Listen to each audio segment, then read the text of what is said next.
ভালোবাসছে। আমার বাবা রাত্রে বিস্কুট এনে কইছে আমার পাগল নিগো, আমার পাগল দিদি আমার বিস্কুট দাও, যদি থাকছি তাহলে দিতে, নাহলে কখনো বিছনায় চেয়ে যাও।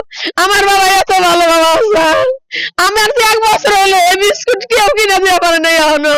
আমার বাবা আমার বিস্কুট খাওয়াইছে।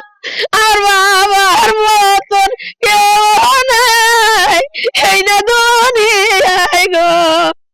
ও বাবা, বাবা রে তুমি কেমনে গেলা বাবা, আমারে কি গয়া গেলা ও বাবা, ও বাবা রে। সরকারের কাছে একটাই চাওয়া, সরকার জানি আমার পুতেরে সোনার অক্ষরে করে রাখে, শহীদ কাতারে জানি মর্যাদা পায়, আমার বাবা জানি দেশের সম্মান পায়, আমার বাবা দেশের জন্য শহীদ হয়েছে, আমার বাবার জানি এই সম্মানটা পায়, আমার এই চাওয়াই সরকারের কাছে।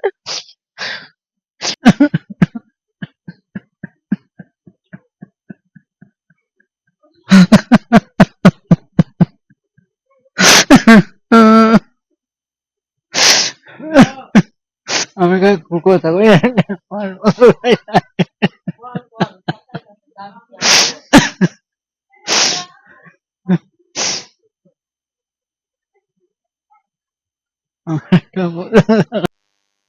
কাগজ যদি সহায়তা করে এইটাই চাই, কারণ আমার পুত নাই, শহীদ হয়েছে। আমার ছেলের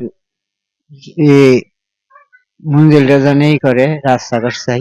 মোনালিসা হেভি ফ্লো 15 পিস প্যাকেটের সাথে 8 পিসের একটি প্যাকেট একদম ফ্রি। আমার একটা ভাতিজা ছিল ইলিম হোসেন, 5 তারিখে সরকার পতনের দিন মিছিলে যাইয়া হেগুলি খাইয়া মারা গেছে। ইলিমের নামে যদি একটা রাস্তা হয়ে যায়, চিরদিন মানুষ মনে থাকবো যে না শহীদ ইলিম হোসেনের রাস্তা, এটা আমাদের দাবি। আর সরকার থেকে জনাব এলিম শিকদার জুলাইয়ের আগস্টে স্বৈরাচার সরকারের দোসরদের হাতে শহীদ হয়েছেন এবং তার পরিবারে তার স্ত্রী এবং ছোট্ট 3টি সন্তান আছে, এবং আমরা তার রুহের মাগফিরাত কামনা করি, এটা এলাকাবাসীর দাবি।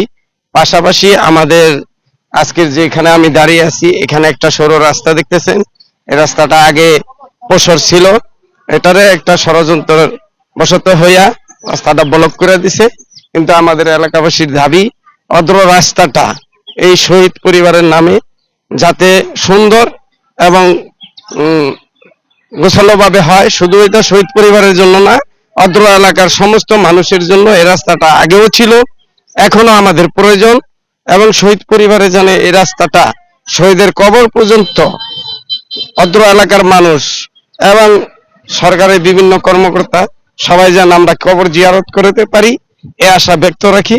পরিষ্কার হয়ে যাবে। আমরা ইউনিয়ন পরিষদ থেকে ওখানে একটা আমাদের গ্রামীণ অবকাঠামোর যে প্রোগ্রাম আছে ওর মাধ্যমে একটা প্রোগ্রামে রাস্তাটা সুন্দর করে করব, এটা সমস্যা হবে না। আর দ্বিতীয়ত হচ্ছে সরকারি যে সাহায্য সহযোগিতার বিষয়টা আছে, এটা হচ্ছে এখন পর্যন্ত সরকার শহীদ পরিবারদেরকে 10 লাখ টাকা একটা সঞ্চয়পত্র দিয়েছে, ইতিমধ্যে সেই সঞ্চয়পত্রটা আমরা সেই পরিবারকে হ্যান্ড ওভার করেছি।